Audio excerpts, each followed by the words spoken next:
Ce qui veut dire que là, je vous avais mis en dessous les... Voilà. Un abac sur les roulements. Ensuite, un abac sur des anneaux élastiques, c'est-à-dire sur les pièces 4, 5 et 6.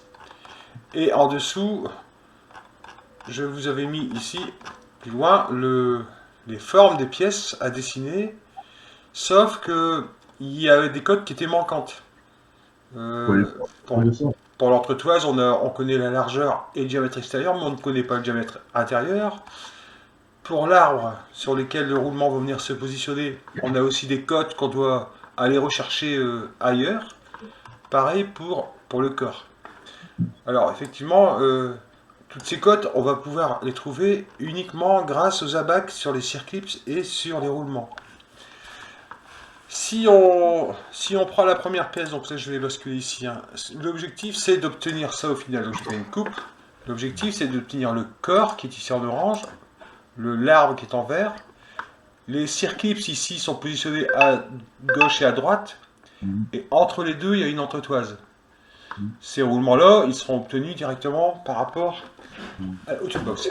Ce qu'on voit ici, c'est que on a, je retourne là, on a des dimensions manquantes. Je suis désolé, vous allez avoir le tournis, mais je suis obligé de faire ça.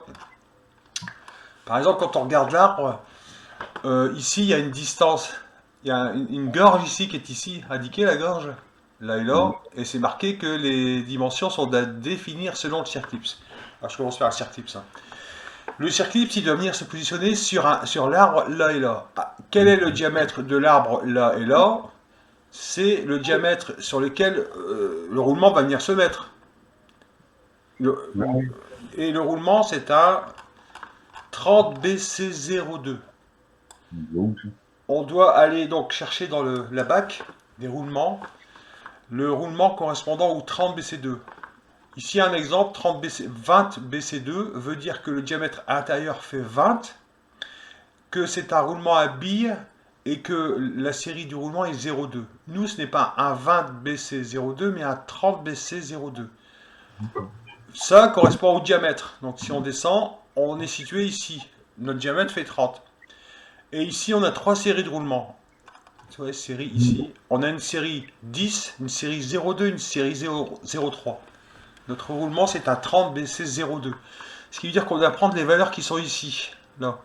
C'est-à-dire diamètre intérieur 30, diamètre extérieur du roulement 62, largeur du roulement 16.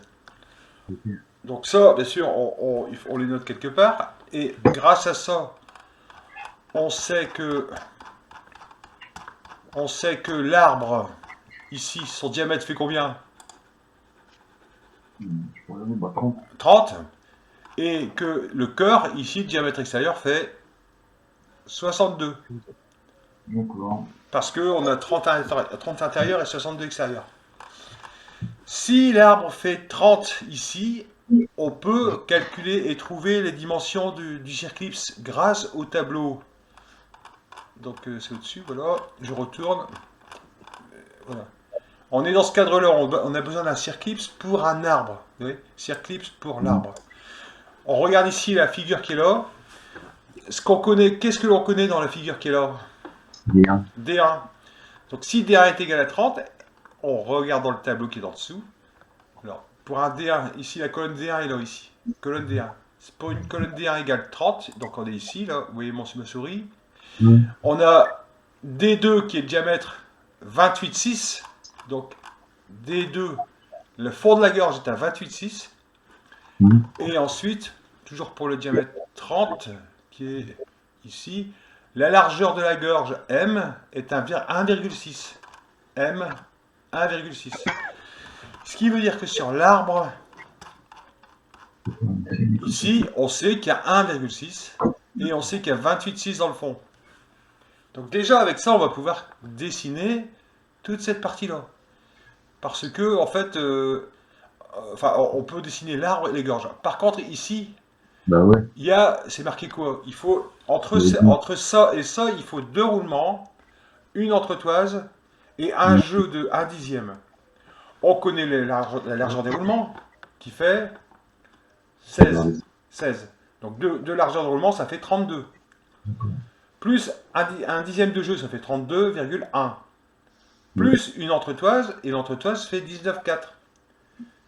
Donc, Ok. 32 plus 0,1 plus 19,4, ça nous donne la distance qui va de là à là. Voyez, Mhm. voyez. Et ici, comme il y a un égal, égal, forcément il faudra enlever la distance qu'on a trouvée, il faudra enlever 9,5 et répartir ce qui reste, et là de façon égale. Ici, donc ça c'est fait. Il y a une réunion de clavetage ici à faire. Ouais. Cette réunion de clavetage, elle vient sur quel diamètre de l'arbre?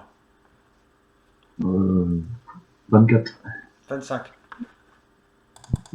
Et, D'accord, oui, ouais. Ok. 25. C'est important parce qu'en fait, on peut trouver la dimension d'une clavette aussi en fonction de l'arbre.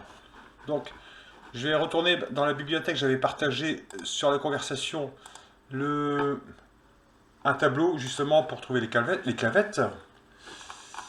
Euh, je retourne en arrière. Hop, hop, hop, hop. Ça, c'était le fameux fer en U. Alors, hop. Voilà ici. Donc ça, je vais le mettre ici. Hop. Voilà.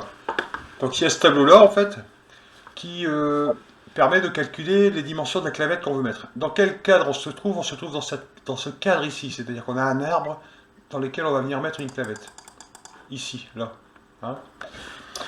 Et qu'est-ce que l'on connaît? On connaît le diamètre D. Bah, on va ici dans le tableau, notre diamètre fait 25. Il est donc compris ici entre 22 et 30. Donc si notre arbre est compris entre 22 et 30, ça veut dire que la largeur de la clavette A, la largeur ici A, c'est 8 mm. Et que la distance J qui va de là jusqu'au fond de la clavette, elle est ici, c'est le diamètre moins 4 mm. C'est-à-dire diamètre 25 moins 4, c'est-à-dire qu'on a 21. On a 21 de là à là. Mhm. C'est bon, tout le monde? Ouais, c'est clair. Oui. Ouais. D'accord. Donc, on peut faire la réunion d'éclavetage. Par contre, ce qui nous manque, c'est la distance ici, que l'on voit ici, entre là et là.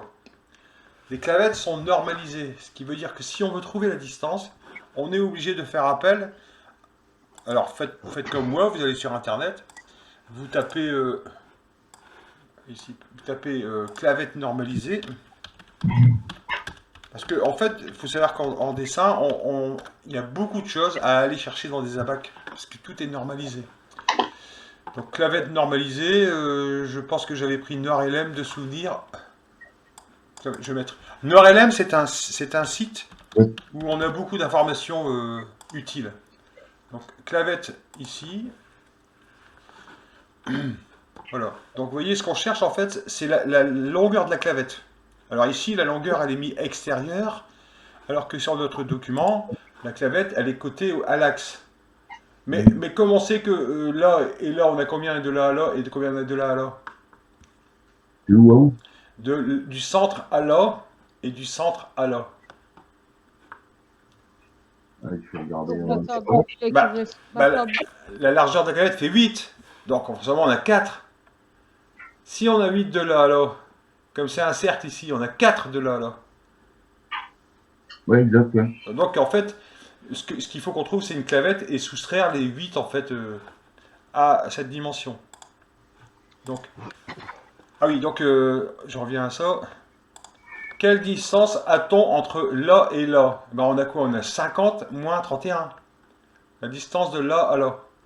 Ouais. Oui, vous voyez bien? Donc on a combien? On a 19. On a 19 mm. Ça veut dire que la clavette que l'on va trouver doit être plus petite que 19 mm en longueur. Mhm. Donc, quand on regarde dans le NordLM, pour une clavette donc, de largeur 8, donc la largeur c'est B ici, donc B on descend jusqu'à ce que l'on voit 8. Ouais, donc, pour une largeur de 8, on commence à une clavette de 14, 16, 18, 20. Oh, 20 c'est pas possible, c'est trop grand. Donc on va prendre 18. Donc ça sera une clavette de 18. Ce qui veut dire que quand vous dessinerez votre rainure de clavetage ici, vous savez que la distance qui va de là à là, ça fera 10. Puisque on a 10 plus 4 plus 4, 18. Et la largeur fait 8.